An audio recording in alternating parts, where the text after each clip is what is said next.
ನಮ್ಮ ಕಿಚ್ಚ ಸುದೀಪ್ ಅವರು ಎಲ್ಲೇ ಹೋದ್ರು ಅಲ್ಲಿ ಜನಸಮೂಹ ಅಂತೂ ಇದ್ದೇ ಇರುತ್ತೆ. ಸುದೀಪ್ ಅವರು ತಮ್ಮ ಊರಿಗೆ ಬರ್ತಿದಾರಂತ ಗೊತ್ತಾದ್ರೆ ಸಾಕು, ಕಿಚ್ಚನ ಅಭಿಮಾನಿಗಳು ಭರ್ಜರಿ ಸ್ವಾಗತಕ್ಕೆ ರೆಡಿಯಾಗಿ ನಿಂತಿರ್ತಾರೆ.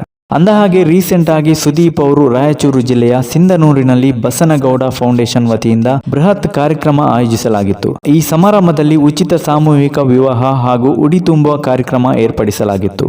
ಈ ಒಂದು ವಿಶೇಷ ಕಾರ್ಯಕ್ರಮಕ್ಕೆ ಗೆಸ್ಟ್ ಆಗಿ ಕಿಚ್ಚ ಸುದೀಪ್ ಅವರು ಬಂದಿದ್ರು. ಸ್ನೇಹಿತ ನಲ್ಪಾಡ್ ಜೊತೆಗೆ ಸಖತ್ ಸ್ಟೈಲಿಶ್ ಆಗಿ ಎಂಟ್ರಿ ಕೊಟ್ಟಿದ್ರು ಸುದೀಪ್ ಅವರು. ಅಷ್ಟೇ ಅಲ್ಲ, ಆ ಒಂದು ಕಾರ್ಯಕ್ರಮದಲ್ಲಿ ಸುದೀಪ್ ಅವರ ಇರುವಿಕೆ ಜನಸಾಗರಕ್ಕೆ ಸಾಕ್ಷಿಯಾಯಿತು. ಅಂದ್ರೆ ಸುದೀಪ್ ಅವರನ್ನ ನೋಡೋದಕ್ಕೆ ಸಿಕ್ಕಾಪಟ್ಟೆ ಜನ ಸೇರಿದ್ರು.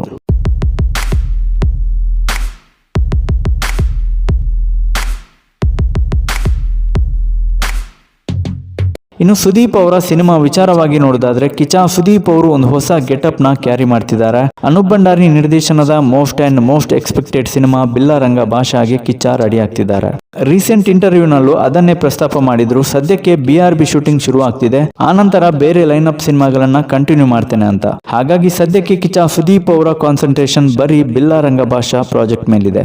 ಇನ್ನು ಕಿಚ್ಚ ಸುದೀಪ್ ಅವರು ಗೆಸ್ಟ್ ಅಪಿಯರೆನ್ಸ್ ಮಾಡಿರುವಂತಹ KD cinema big gift success ಆಗ್ತಿದೆ. ಕಾಲಭೈರವನ ಹವಾ ಸಿಕ್ಕಾಪಟ್ಟೆ ಜೋರಾಗಿದೆ. ಸುದೀಪ್ ಅವರ ಸೀನ್ ಸ್ವಲ್ಪ ಆದ್ರೂ ಜನಮನ್ನಣೆ ಸಿಗ್ತಾ ಇದೆ. ಸುದೀಪ್ ಧ್ರುವ ಅಭಿಮಾನಿಗಳ ಸೆಲೆಬ್ರೇಷನ್ ಕೂಡ ಮ್ಯೂಚುವಲ್ ಆಗಿದೆ. ಒಟ್ನಲ್ಲಿ ಕಾಳಿದಾಸ ಹಾಗೂ ಕಾಲಭೈರವ ಈ ಇಬ್ಬರ ಜೋಡಿಯನ್ನ ಜನ ತುಂಬಾನೇ ಇಷ್ಟಪಟ್ಟು ಪ್ರೇಮ ಅವರಿಗೆ KD ಪಾರ್ಟ್ 2 ಸಿನಿಮಾ ಮಾಡೋದಕ್ಕೆ ರಿಕ್ವೆಸ್ಟ್ ಮಾಡ್ತಿದ್ದಾರೆ. ಹಾಗಾಗಿ ಈ ವರ್ಷ ಎಂಡ್ ಅಲ್ಲಿ KD 2 ಸಿನಿಮಾ ಸೆಟ್ ಇರುವ ಸಾಧ್ಯತೆ ಇದೆ. ಇದಿಷ್ಟು ಹೊತ್ತಿನ ಟಾಪಿಕ್. ವಿಡಿಯೋ ಇಷ್ಟ ಆದರೆ ಲೈಕ್ ಮಾಡಿ, ಆದಷ್ಟು ಶೇರ್ ಮಾಡಿ ಗೈಸ್.